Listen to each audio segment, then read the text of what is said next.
This interview is made possible by the VIEWConference, the biggest computer graphics conference in Italy. Our dates for 2022 are from the 16th to the 21st of October. We hope to see you in Italy or online. For more information about VIEWConference, please visit our website, viewconference.it. Today we're incredibly fortunate to have here with us directors Byron Howard and Jared Bush. They will speak to us about Encanto, which is Disney Animation Studios' 60th movie. I really loved the movie. Oh, that's so nice. It's so beautiful. It is really a masterpiece. It's just gorgeous. You nailed it. Oh, I'm so glad you liked it. I mean, it was funny because you are one of my earliest memories of having any sort of conversation about what Jared and I and Lynn were doing.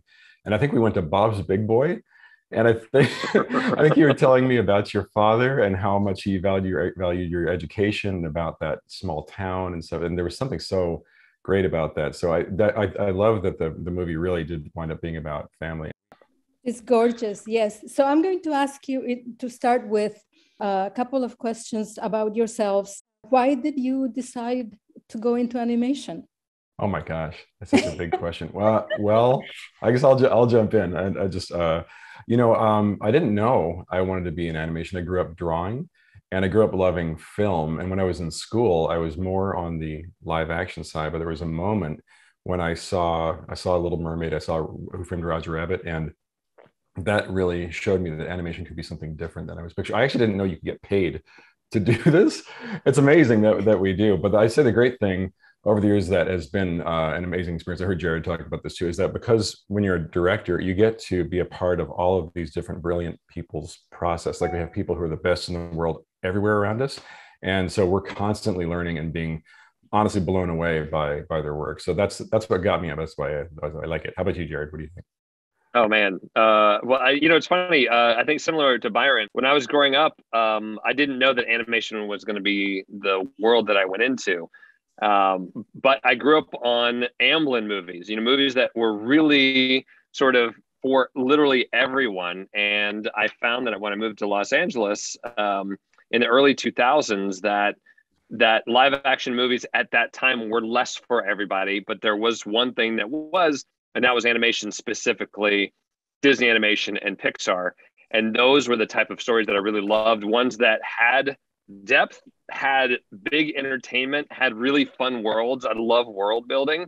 And so I was like, I think this is where I need to be. And I met Byron. Byron hired me at Disney Animation.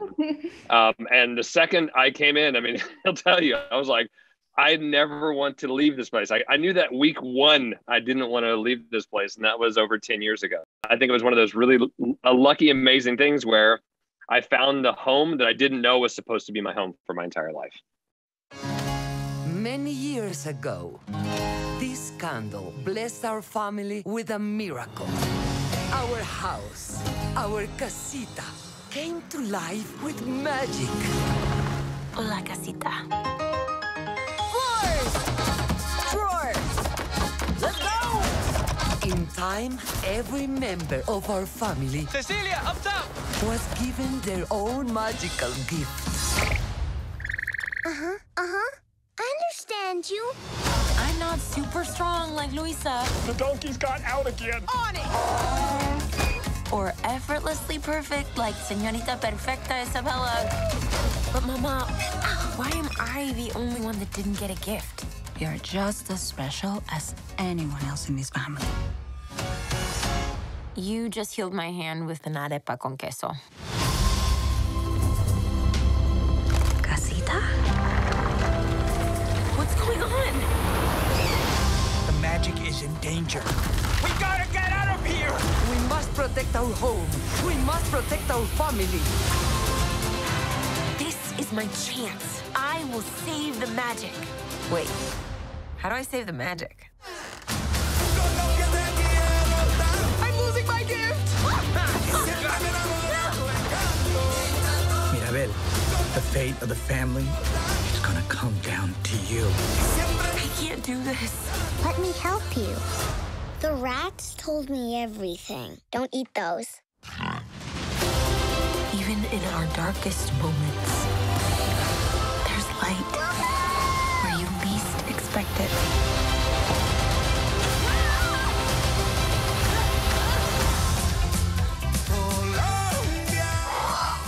A lot of stairs.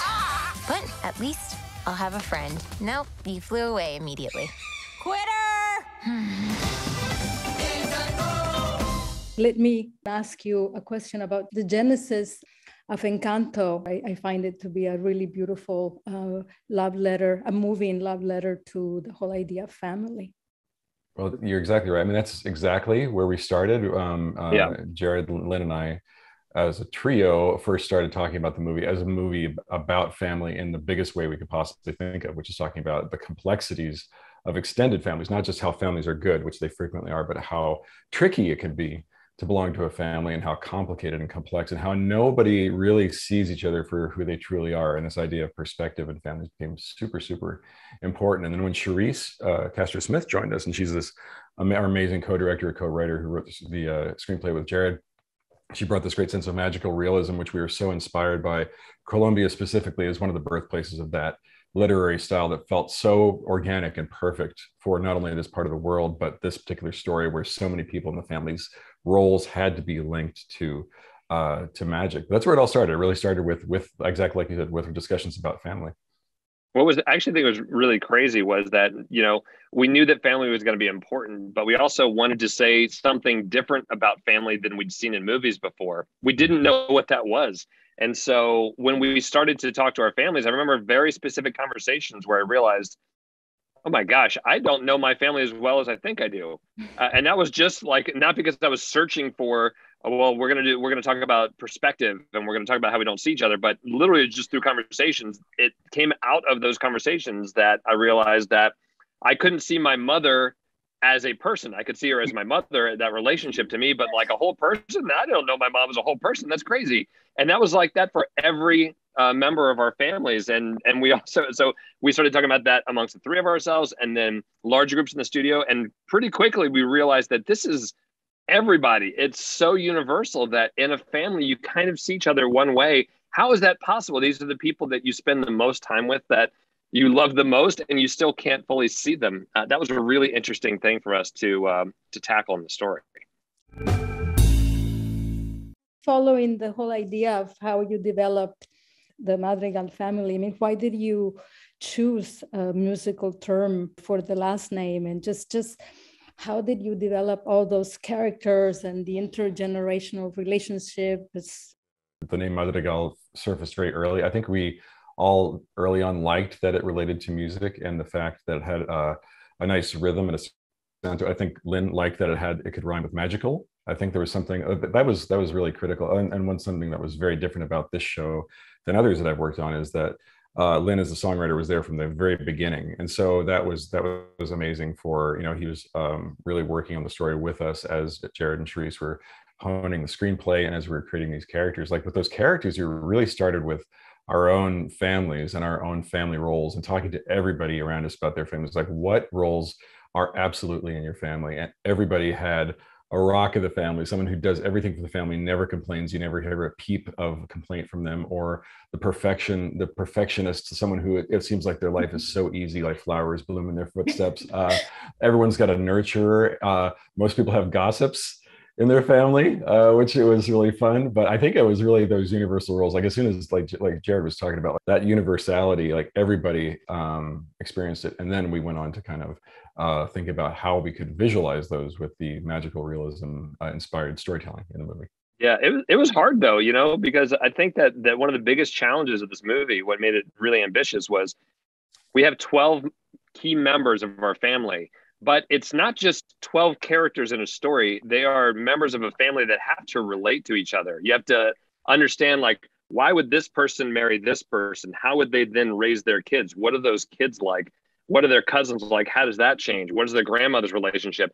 And that all has to actually be real. The math of all of those things has to feel organic, because I think because we know our families so well, if you don't do that in a way that feels true, then I think people tune out because they go, well, this doesn't seem like a real family. This just seems like a bunch of random family members that aren't real people. And so that was actually very, very tricky for us to go through and really understand personalities on a 3-generation scale, which was really, really fun, but certainly super challenging. How did you map out the story arcs of the different characters? And how did you make sure that each character got enough screen time?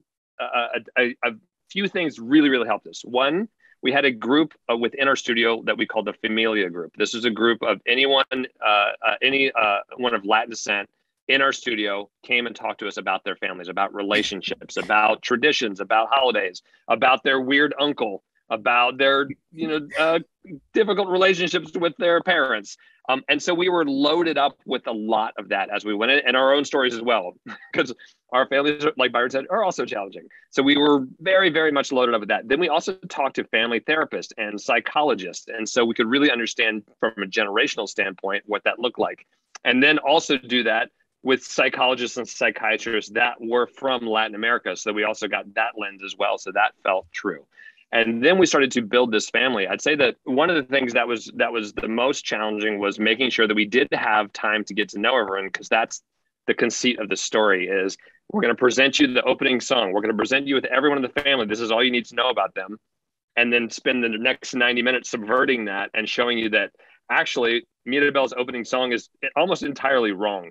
That what she thought about someone wasn't exactly the full picture. And that's where the luxury that we have at Disney Animation of having 5 years to figure out a story. It's a lot of trial and error. It's a lot of like having fresh eyes, people that we really respect, taking a look and saying, this is working here, but I don't get enough of this character here to really earn this moment later. And so it was constantly little tweaks along the way where we would push a character up. That feels really good, but now this other character feels like they don't have enough screen time. And so you push that character up and that would have this other effect. And so I think we had to have a lot of trust in our core creative team to sort of keep our eyes on our true north. But then we also had a ton of collaboration, the amazing music of Lin-Manuel, who could take a character, make music out of their journey and make it very compelling. And then we have an amazing cast that really helped us through it. Honestly, the answer is it takes hundreds of people to try to attempt that. And I'm really, really excited that we had such good friends along the journey with us. Tell me more about the appeal about the musical and what it was like working with Lin-Manuel Miranda. From the beginning, we knew it was a musical. When Byron and I were working on Zootopia, this must have been 6 or 7 years now. As you know, we are lifelong musicians. We love musicals. And we said, okay, the next movie we work on together, we wanted to be a musical. So we knew it then. And then I had just been finishing up on Moana, working with Lin-Manuel. He wanted to do another musical, but he wanted to set it somewhere in Latin America.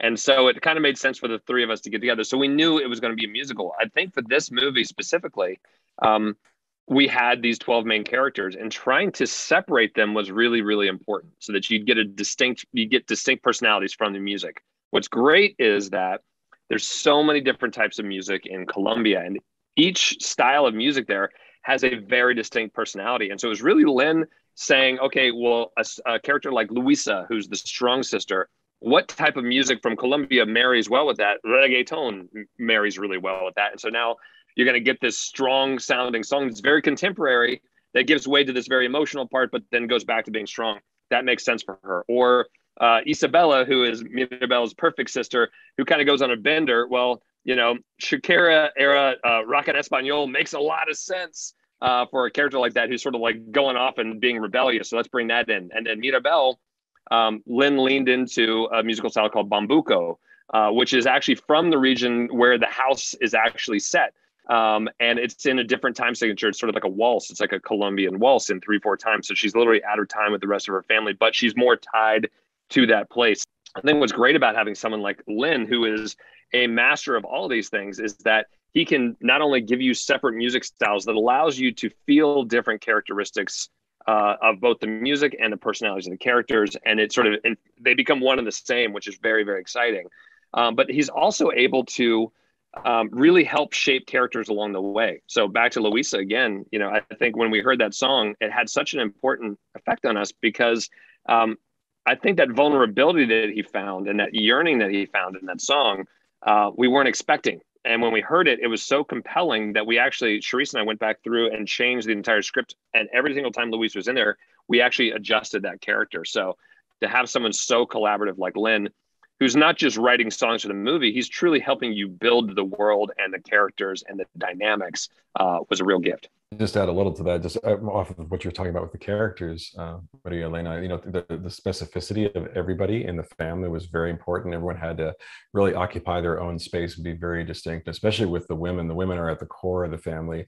Abuela is a hugely important character, and Maria Cecilia Botero, who plays her in both the Spanish dub and the English version, she was a godsend for us, because she really grounded the story, because it really is about her family and the choices she had to make under very, very difficult circumstances. So even and like Jared mentioned, Luis's song feels very different from Isabella's song, which feels very different from the vulnerability of Mirabelle's song. And then Alma, even though she doesn't sing the principal song that's about her life, it's really kind of this wistful love song about evolution and transformation and regret and loss. Dos Oruguitas was that beautiful song that Lin wrote for the end of the film. It helped everyone be more specific about who was who. And then that was the trick, seeing, you know, Jared and Charisse weave that together in the screenplay, how those characters talk to each other, and then see how Lin beautifully, I think masterfully, wove all those together so that each song spoke to the other. So that specifics were great. The details were awesome and very, very important. This leads me to the next question about why you chose Colombia. Lin, like from almost the moment we talked about this project, he said, I really want to do the definitive Latin American Disney animated musical. But none of us knew where it should be set. Latin America is, you know, is enormous. And so then the question was like where to set the movie, what would be the best place for the story. And we have two friends, Juan Rendon and Natalie Ozma, who are two filmmakers that worked with Jared and myself on the documentary for Zootopia, the making of Zootopia.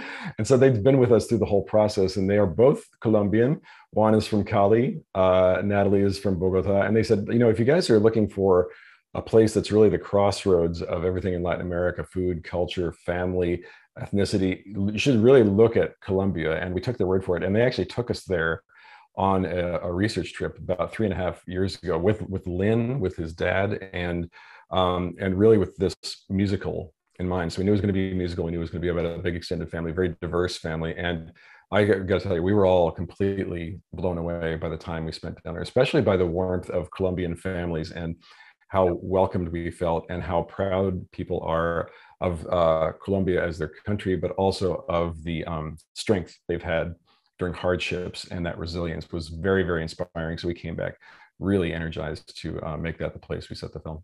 Yeah, and the other thing I'd say is that we also knew from the beginning that we didn't want to create a sort of a fantasy land, like a pan-Latin fantasy land. We wanted it to be a real place. We just wanted that real place to be able to pull in as much of Latin America as we could. So the idea that that Colombia is this crossroads was perfect. And on top of the fact that as a musical, it has, you know, all of the music of Latin America plus its own style, dance.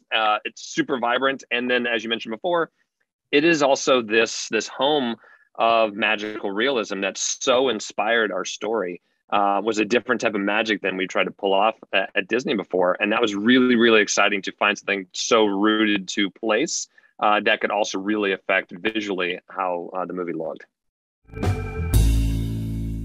Can you talk a little bit more about specifically the influence of magical realism in your movie? Like magical realism is a literary style that I've always loved. So it was what was really nice. It wasn't like something that for this movie went, oh, what is this that we've never heard of? It was, of course, these are stories that we love. You know, I feel like obviously Gabriel Garcia Marquez is someone I look up to so much. His way of telling stories is something that has really affected me just in general in life. Isabel Allende, obviously someone I love so much. Borges love so much. You know, I think that as we got into this, you know, even Guillermo del Toro, with like his movies are movies that I love. So a lot of Disney movies are historically have been based on fairy tales, And we didn't want to do that. We didn't want to say there's this old story and we'll give you a new version of that old story, but it's going to be Disney. We wanted it to feel very different, and the type of magic to feel very rooted to place. And so this notion that I think Charisse and I really had to think of, like, what does magical realism mean to us for this story? There's a lot of different definitions of magical realism. And we certainly say that this movie is inspired by magical realism. I don't know if that would say it's actually magical realism, but we decided that it was really magic that was going to be born of emotion that was deeply rooted. I think one of the great things that Charisse did, she built this amazing foundation of this story of Abuela Alma losing her husband, being in the middle of nowhere, having these 3 newborn babies, and praying, and then this miracle is given to her, and that magic is infused in a candle, and that's really given this family this amazing Encanto. Like, a story like that feels kind of this heightened origin story, but it's built on tragedy and emotion and love. And we use that throughout the entire story, where characters' magic wasn't sort of this external thing. It really came from themselves. It was almost an extension of their personality. That was very, very exciting. And it's a different approach than I think that we've attempted in the past, and something I think gives this movie a real specificity that I love. And I also love that specificity is so tied to Colombia, where the movie is set. And I would say, just the little thing to add to that is that Mirabelle herself was sort of built with this inspiration of magical realism. We talked a lot about when you're 15 or 16 years old and everything in your life is heightened. It's like people, you're writing a journal like, oh my God, this is the worst day ever, or this is the best day ever, I'll never be happier, or the sun is shining brighter. And there's something about that extra bit of day-to-day magic that feels like it's present in a lot of magical realism that just fit with a team trying to figure yourself out, trying to figure a family out. Let me ask you a question about Mirabelle as a character and why you chose not to give any special powers, what she symbolizes, and why she wears glasses. Absolutely. And why are butterflies associated with her. It was funny because the idea of a non-magical child in a magical family was one of the earliest ideas in the first couple months that Jared and I were talking about this movie together. That was one of our early pitches, and it is amazing because as soon as we had that context for who this character was, everybody's heart went out to that child. We didn't even know her name yet, but we knew that she had been passed over. She had been left out for some reason. Nobody knew why. We had different versions of why we thought that was at the time, but we thought, what a great way in for the audience, because you always want your audience to deeply, deeply identify with your protagonist and really feel like they've been there. And I think everybody in their family, regardless of how great they are on the outside, has always felt lesser than, like they're not bringing as much to the table. And that's certainly the case with Mirabelle. Like, she's really struggling to matter to people that she loves. And it's not from a sense of ego, but it's a sense of belonging. It's a sense of contribution. It's a sense of self-worth. And I think that's where people just plugged into her automatically and easily. And that was great. That was a true north as well, Mirabelle as a character. But then there was also this idea of perspective. And Jared, you want to talk about the glasses and all this? Sure. Yeah. Stuff? I mean, I think early on we liked the idea of glasses on her because the movie is about perspective. So we actually wanted to draw attention to her eyes. Even her name, Mirabelle, mira in Spanish is to look. And so those were all very intentional choices to sort of loosely reflect the thematics of the story. Whether people pick up on that, some might not, but I think to us, we wanted to be very intentional on the onset of what that might feel like. So I think in terms of like her, what's really great about her as a character is, yes, she does not have a gift in this family, but I think one of the things we found is that because of her having that outsider status, she has a different view of her family. She's actually weirdly not in the typical role like the rest of the family, which gives her a different view of everyone else. And that ultimately is the thing that allows her to see and heal her family. And then, like Byron said, ultimately, the hardest person in the family that she really needs to see as a whole person is herself. And so she goes on this journey where she sees her middle sister, Luisa. I can see you a little differently. And then she sees her uncle, and then she sees her sister is problematic, and then she sees her grandmother, and then she sees herself. So this notion of perspective and empathy is something that she is astounding at and didn't realize that was something to celebrate. How do you think Encanto relates to today's audiences? You know, one of the things that's so important to me, and the reason why I find Mirabelle to be such a captivating character and a relatable character, is because she is someone who's dealing with worth issues. She looks around and she sees, you know, how spectacular her family is and that they have it all together. And I think that, so I have 3 boys, they're 14 and twins are almost 12.